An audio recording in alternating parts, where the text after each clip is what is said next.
La ville semblait avoir été peinte en blanc du jour au lendemain. Les réverbères tremblaient sous la neige, les vitrines renvoyaient des halos orangés dans les flaques gelées, et les guirlandes accrochées au balcon tressaillaient comme des petites constellations domestiques.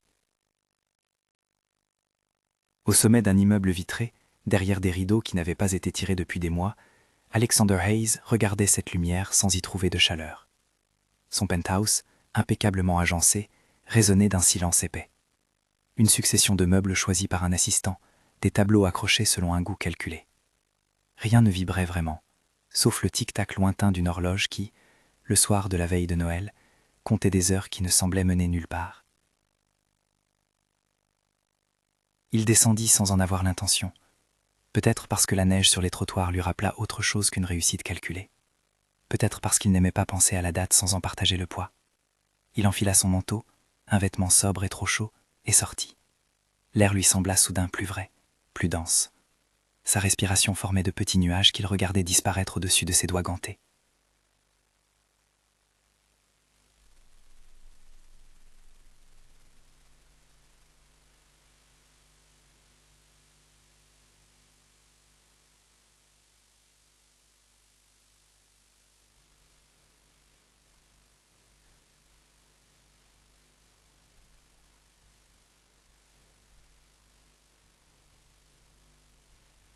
Sa voix restait mesurée, comme calibrée pour ne pas supplier. « On fait aller, merci. » Il y eut un moment où ni l'un ni l'autre ne sut comment rompre la distance. La ville bruissait, les pas d'autres passants créaient un prélude, mais l'air entre eux était devenu une sorte de lieu commun où se tenaient des vies aux trajectoires différentes. Alexander échappa un sourire maladroit. « C'est Noël demain ? Vous avez un endroit pour passer la nuit ?» La question n'était ni une promesse ni un jugement, elle était l'ouverture d'une possibilité. Émilie répondit en regardant son fils. « Un toit, oui, mais on ne veut pas déranger ?» Noah, convaincu que tout était encore possible, serra son ours et déclara comme un verdict. « Si on n'avait qu'une maison, le Père Noël nous trouverait. » Sa voix, claire, contenait à la fois la certitude naïve et la douleur d'un souhait incertain. Restez pour voir ce que Noël réserve à cette petite famille. Alexander sentit qu'il allait faire quelque chose d'étrange pour lui. Il invita Émilie et Noah à venir prendre un chocolat chaud dans un diner non loin, un endroit où la lumière était douce et la soupe généreuse. Émilie protesta un instant, elle n'aimait pas accepter ce qui ressemblait à de la charité, mais Noah, qui imaginait déjà une tasse fumante, tira doucement sur sa manche. Elle céda au nom de la chaleur pour son fils. Le diner était un refuge intemporel, banquette en vinyle rouge, photos jaunies au mur, un jukebox muet dans un coin.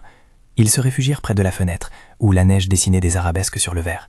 Alexander laissa Émilie parler la première. Il savait se taire quand il le fallait, et il voulait que l'initiative vienne d'elle. Elle prit une grande inspiration et en quelques phrases brèves raconta sa chute. Une entreprise locale qui avait réduit ses effectifs, un patron qui avait privilégié des relations plutôt que le mérite, des économies qui s'étaient vite évanouies, et puis l'éviction, l'incapacité de payer un loyer et l'enchaînement de nuits sur des canapés d'amis devenus rares. Alexander écoutait, ses doigts jouant distraitement avec une cuillère. Il connaissait misère et licenciement par les rapports économiques qu'il avalait chaque mois, mais il entendait maintenant la voix d'une personne qui n'était pas une statistique.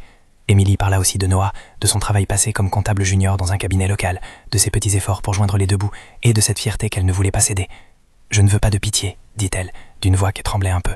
Je veux travailler. » Il y eut dans la phrase une ligne de clarté qui prouvait quelque chose. La dignité subsistait. Alexander fut touché par cette force tranquille. Il pensait aux conseils qu'il donnait, aux décisions qu'il prenait, et à l'évidence d'avoir confondu parfois action et compassion. Il connaissait la solitude du pouvoir. Il savait aussi qu'il était trop facile de la remplir avec des signes extérieurs. « Vous êtes comptable ?» demanda-t-il, non pour faire une leçon, mais pour établir un pont. « Bookkeeper », corrigea-t-elle. « J'adore l'ordre des chiffres. Ça m'aide à remettre de l'ordre ailleurs. » Noah écoutait, une miette de crêpe sur le menton, l'ours posé sur la banquette. À chaque fois qu'Émilie parlait de travail, il redressait les épaules, comme si la dignité de sa mère réchauffait ses propres os. Pendant le dîner, Alexander partagea, sans ostentation, des anecdotes sur son enfance, pas pour se valoriser, mais pour montrer qu'il avait lui aussi connu des incertitudes, minuscules comparées aux leurs, mais réelles. Il parlait d'un grand-père qui lui avait appris à compter les choses qui comptent vraiment, d'un appartement qu'il avait quitté pour se placer dans des bureaux plus grands, d'une solitude qui s'était installée comme un meuble dont il n'arrivait pas à se débarrasser. Émilie écoutait sans juger, et entre eux, la conversation se fit simple, presque domestique. À un moment donné, le regard d'Émilie glissa sur la montre d'Alexander, puis sur la bague à son doigt, des signes de l'extérieur, rien de plus. Elle ne demanda pas et il ne proposa pas. Le dîner se termina sur un petit regard de reconnaissance, un échange poli, et la neige qui continuait à s'accumuler, comme si le monde voulait oublier les soucis le temps d'une nuit. Ils revinrent vers le logement improvisé d'Emily. Alexander offrit une couverture supplémentaire, que Noah prit avec des gestes d'enfant roi. Emily accepta la couverture, mais refusa poliment toute autre aide sur le trottoir. Loin d'être blessée, elle tenait à un dernier carré de fierté. Alexander sentit alors l'écart entre vouloir aider et imposer son aide. Il proposa alors avec une précaution nouvelle « Si vous voulez, je peux mettre à disposition, pour une nuit seulement, un endroit où vous pourriez vous reposer. Pas une obligation, juste une porte ouverte. » Elle leva les yeux, jaugea sa sincérité et sentit que l'intention n'était pas celle d'un spectateur philanthrope. Après un court silence, elle accepta. « Une nuit, dit-elle. Pour Noël. Pour Noah. » Ils montèrent au penthouse d'Alexander. L'appartement était accueillant, sans extravagance. Une cheminée, plutôt décorative, quelques livres, des coussins. Alexander prépara 2 chambres avec des couvertures épaisses, enfila un film de Noël ancien et fit du chocolat chaud comme on le fait quand on veut réparer quelque chose qui n'a pas de mots pour être réparé. L'odeur du cacao remplissait l'espace comme une promesse légère. La soirée se déroula sans excès. Noah, entre émerveillement et fatigue, regardait le film avec des yeux écarquillés. De temps en temps, il se tournait vers Alexander, comme si l'homme pouvait, par la force du regard, assurer la permanence de ce moment. Emily, assise sur le canapé, tenait une tasse chaude entre ses mains, et ses doigts tremblaient parfois. Fatigue, reconnaissance ou peur, il était difficile de le dire. Alexander parla peu, il écoutait plutôt. Il savait qu'en silence, on peut offrir plus que 1000 explications. À un moment, Emily laissa tomber sa garde. Une larme coula, non pas un torrent, mais un filet discret. Elle inspira et chuchota. « Je ne veux pas que Noah pense que c'est normal, que la vie soit comme ça. » Sa voix était creusée d'une volonté qui n'avait pas besoin d'être démonstrative. Alexander posa sa main sur la sienne, sans effleurer, juste pour témoigner de sa présence. Il évitait tout geste qui aurait pu être interprété comme une tentative de rachat affectif. Ici, la délicatesse valait mieux que l'ardeur. Noah finit par s'endormir, la tête posée sur l'ours désormais un peu plat. Emily le couvrit avec une attention maternelle. Alexander observait cette scène avec une admiration silencieuse. Il se trouvait devant une héroïne ordinaire, une femme qui, malgré les circonstances, continuait à protéger la lumière d'un enfant. La réalité lui imposa un constat simple. Quelques gestes bien pensés pouvaient faire basculer une vie, pas par condescendance, mais par solidarité. Il décida de ne pas improviser. La nuit avançant, il alla à son bureau et composa un message à une de ses directrices RH, Claire Moreau. Il savait qu'il avait l'autorité nécessaire pour lancer des dispositifs. Son entreprise gérait un programme d'aide aux personnes en situation précaire, un partenariat avec une association locale et disposait d'appartements temporaires réservés pour des cas d'urgence, un dispositif mis en place à la suite d'une campagne de responsabilité sociale qu'il avait signée. Il ne voulait ni contourner les procédures, ni transformer l'aide en s'avère personnelle. Il rédigea donc une requête formelle, description du cas, demande d'entretien pour la semaine suivante, vérification de qualification et proposition d'un logement d'entreprise temporaire pour une durée limitée, le temps qu'Emily retrouve un équilibre. Au matin, il prévint d'Emily de ce qu'il avait fait. Il le fit avec soin, en expliquant la chaîne de responsabilité. « J'ai parlé avec ma responsable RH. Ils peuvent vous proposer un entretien la semaine prochaine. Il y aura des vérifications, références, compétences, comme dans toute procédure. Et il y a un logement temporaire possible, par le programme de l'entreprise. Ce n'est pas automatique. » Emily écouta chaque mot. « Et si je refuse ?» demanda-t-elle, la voix ferme. Elle voulait être certaine que l'offre ne serait pas un piège de dépendance. « Si vous refusez, je respecterai, » répondit-il. « Ce que je propose est une opportunité, pas une obligation. Je ne veux pas vous enlever votre liberté. » Il marqua une pause. « Mais je voudrais que vous y réfléchissiez. On ne vous offre pas un poste immédiatement. Vous passez par un entretien, comme n'importe qui. » Il y avait dans sa manière de parler une volonté de rendre transparent le processus, d'éviter tout soupçon d'arbitraire. Il savait que sa position pouvait rendre fragile la liberté d'Emily, il refusa de l'exploiter. Emily posa une question pratique. Combien de temps durerait le logement ? Claire, la responsable RH, avait évoqué durant la nuit une possibilité de 4 à 6 semaines de relogement transitoire, accompagnée d'un accompagnement social pour aider à trouver un logement plus permanent et à mettre en place un plan financier. Les conditions étaient claires, un dossier à compléter, des entretiens et une acceptation formelle. Emily se rendit compte que ce qui lui était proposé ne venait pas sous la forme d'un paquet cadeau, mais comme un instrument, une chance de reconstruire, avec des règles et des étapes. L'acceptation autonome devint alors crédible. Elle prit un temps, demanda à Alexander quelques détails, posa des questions sur la nature du contrat envisagé, un poste de comptabilité ou d'assistant financier à durée initiale déterminée, avec possibilité d'évolution selon la performance et les besoins de l'entreprise. Il y aura une période d'essai, un test technique et un entretien avec le département concerné. Alexander expliquait aussi que l'accès à ce programme dépendait d'une décision collégiale au sein du service RH et d'un accord du comité social de l'entreprise. Émilie sourit, une première fois depuis des semaines, mais non par soulagement naïf. Elle sentit l'initiative pour ce qu'elle était, un point de départ. « Si je dois faire un test, dit-elle, je le ferai. Pour Noah. » Noah, tiré de son sommeil par l'agitation des adultes, demanda si le Père Noël allait vraiment les trouver. Alexander se pencha et raconta, comme peut le faire un adulte qui cherche à préserver la magie, une petite histoire sur un Père Noël qui trouve ce qui n'arrête pas d'espérer. Noah hocha la tête, convaincu par la simplicité de la fable. Un cadeau simple, un puzzle et un petit camion en bois avaient été déposés sur la table la veille, non pas pour acheter leur affection, mais comme un geste d'hospitalité, des choses que l'enfant pourrait utiliser et qui n'effaceraient pas la noblesse de sa mère. Le matin de Noël, la fenêtre laissait passer une lumière plus claire. La neige était encore là, comme une nappe immaculée. Alexander avait discrètement invité Claire, la responsable RH, à venir pour un café et un échange rapide afin d'exposer la démarche. Claire arriva, professionnelle, sans emphase. Elle fit un tour, salua Émilie comme on salue une personne qu'on va aider, mais dont on respecte l'histoire. Les mots choisis furent nets. « Nous allons ouvrir un dossier, vérifier vos références, proposer un entretien dans la semaine. Si vous souhaitez, nous pourrons également activer un relogement temporaire de 4 semaines, renouvelable après évaluation. Vous aurez un tuteur social pour vous accompagner. » Émilie posa des questions sur la confidentialité, sur les engagements et sur ce que le programme attendait d'elle. Claire répondit franchement. Il y aurait des rendez-vous, des bilans, et l'objectif n'était pas de créer une dépendance, mais de permettre une transition. Vous serez traitée comme une candidate, pas comme un sujet de bienfaisance, dit-elle. Ces mots résonnèrent comme une reconnaissance. Émilie sentit que son identité professionnelle redevenait tangible. Le cadeau de Noël prit une autre forme que des objets, une offre d'opportunité, posée avec précision.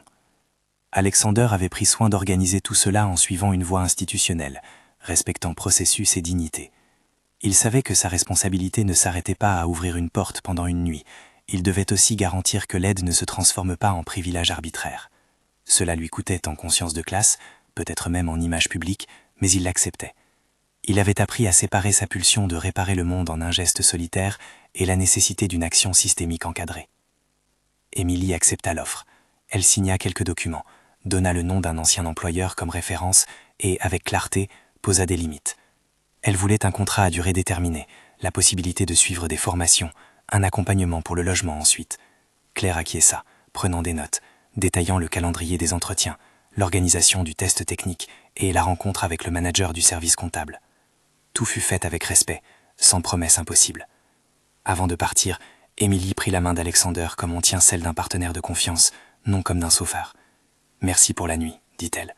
Pas pour ce que vous avez fait, mais pour la façon dont vous l'avez fait. » Il comprit alors que ce qui avait le plus de valeur n'était pas tant l'aide matérielle que la manière, l'effort de préserver l'autonomie d'une personne, de la traiter en adulte capable. Les rapports de pouvoir s'étaient transformés en un échange de personnes. Noah courut autour d'eux, le puzzle sous le bras, les yeux brillants. Il prononça à voix haute avec un mélange d'assurance et d'émerveillement. « Le Père Noël nous a trouvés. » On aurait pu s'arrêter là, sur une note simple. Mais la vérité était plus nuancée. C'était un commencement, pas une fin. Alexander accompagna Émilie et Noah jusqu'au bus qui les mènerait vers une pension à mi-temporaire, le temps d'organiser le relogement d'entreprise. Ils se quittèrent avec une promesse explicite, l'entretien, la vérification et l'accompagnement. Émilie n'avait pas encore un emploi, ni un foyer définitif. Elle avait en revanche un plan clair et des personnes qui s'engagèrent à respecter un processus. Cela faisait toute la différence. Les jours qui suivirent ne furent pas magiques au sens des miracles. Il y eut des rendez-vous, des formulaires, des vérifications que l'on juge souvent ennuyeuses mais nécessaires. Émilie passa un entretien formel, travaillant avec un recruteur qui la fit réfléchir sur ses compétences et ses aspirations. Elle fit un petit test technique, démontra qu'elle connaissait des outils et qu'elle pouvait s'adapter. Il y eut des échanges avec un tuteur social, des rencontres pour envisager un logement durable et des séances où elle parlait de son plan financier. Tout cela reconstruisait, pas en un éclair, mais par étapes patientes. Alexander observait, parfois en retrait, parfois en se renseignant. Il ne trouva pas de sensation héroïque dans cet enchaînement administratif. Il trouvait la vérité d'un système qui marche quand il est honnête. Les employés de son entreprise traitaient Émilie comme une candidate, la supervisèrent et mirent en place un accompagnement. Ils furent parfois surpris par la qualité de ses réponses, par sa résilience. Les gens qui avaient tendance à confondre charité et efficacité découvrirent une personne compétente et déterminée. Pendant ce temps, une délicate intimité s'installa entre Alexander et Émilie. Elle n'était pas une romance flamboyante, c'était une connaissance qui se transformait en respect mutuel. Ils échangèrent peu de messages, des nouvelles sur l'entretien, des informations logistiques, parfois un café après une réunion. Ils parlaient parfois de choses banales et d'autres fois d'enfance, d'espoir et de peur. Alexander apprit à écouter sans solutionner tout de suite. Émilie apprit à accepter des mains tendues, sans se sentir redevable pour l'éternité. Un soir, quelques semaines plus tard, Alexander reçut un message de Claire. Le dossier d'Émilie est validé. Contrat à durée déterminée, 6 mois avec possibilité d'évolution. Logement transitoire confirmé pour 6 semaines additionnelles si besoin. L'équipe comptable est prête à l'accueillir. La phrase professionnelle charriait une émotion discrète, comme un grain de lumière dans une routine de gestion. Ce n'était pas un conte de fées, c'était une chance concrète. Alexander sourit, pensant à Noah qui, le soir de Noël, avait demandé si le Père Noël les trouverait. Parfois, la réponse ne venait pas d'un bonnet rouge, mais d'un ensemble d'acteurs qui avaient choisi de faire leur métier humainement. Émilie accepta le contrat. La signature fut un soulagement léger, mais profond. Elle avait traversé la première étape d'un processus qui respectait sa dignité. Noah était fier et racontait cela à ses camarades comme s'il avait lui-même obtenu une grande victoire. Émilie, quant à elle, ne déclara pas la fin de ses difficultés. Elle fit la liste des choses à réparer, des comptes à remettre en ordre, mais désormais il y avait un horizon tangible. Elle se rendit à son premier jour de travail avec une combinaison de trac et d'orgueil. Quant à Alexander, l'expérience la modifia sans la transformer radicalement. Il continua à gérer son entreprise avec la même rigueur, mais il avait désormais un souci différent dans sa manière d'exercer le pouvoir. La conscience qu'un geste humain, posé sans mise en scène, encadré par des procédures justes, pouvait déclencher de petites révolutions personnelles. Il n'embrassa pas Émilie sur un pont glacé en grande pompe, il fit mieux. Il s'assura que son entreprise puisse faire ce qu'une entreprise devrait parfois faire, aider honnêtement et efficacement. Il n'offrit pas la richesse pour disparaître des problèmes, mais il utilisa les ressources à sa portée pour créer des chances. La relation entre lui et Émilie prit la forme d'une amitié prudente. Ils partageaient parfois un déjeuner, échangeaient des conseils professionnels et de temps à autre se retrouvaient pour surveiller les progrès de Noah à l'école. Il y eut des gestes tendres, mais jamais imbriqués d'une manière qui aurait fait d'Émilie une dette morale. L'équilibre trouva son rythme. Alexander, habitué à mesurer les risques, comprit qu'il existait des risques qu'il acceptait volontiers. S'engager à respecter l'autonomie d'une personne, même si cela signifiait parfois lui résister, et ne pas lui imposer ses propres solutions. Noah grandit entouré d'une sécurité nouvelle. Il apprit à imaginer le monde non seulement comme un lieu d'incertitude, mais aussi comme un endroit où les adultes peuvent changer les règles du jeu. Émilie, pour sa part, retrouva peu à peu la stabilité. Son sourire, qui n'était plus uniquement une armure, reprit un peu de luminosité. Elle s'accrocha à son travail, améliora ses compétences, et recommençait à rêver à des projets qui n'avaient rien d'irréaliste. Ce qui s'était passé cette nuit-là resta pour tous une histoire simple et vraie. Un garçon avait fait un vœu, et plusieurs adultes avaient décidé d'y répondre, non pas par impulsion, mais par organisation. La magie de Noël, lorsqu'elle survient, prête parfois ses atours aux choses les plus ordinaires. Un toit pour la nuit, un entretien, un logement temporaire, une parole respectueuse. Et ce sont ces éléments réunis qui construisent la renaissance d'une vie. Sur une terrasse où la neige s'amoncelait, Alexander regarda une fois encore la ville qui brillait. Il ne se sentit pas lavé de ses fautes.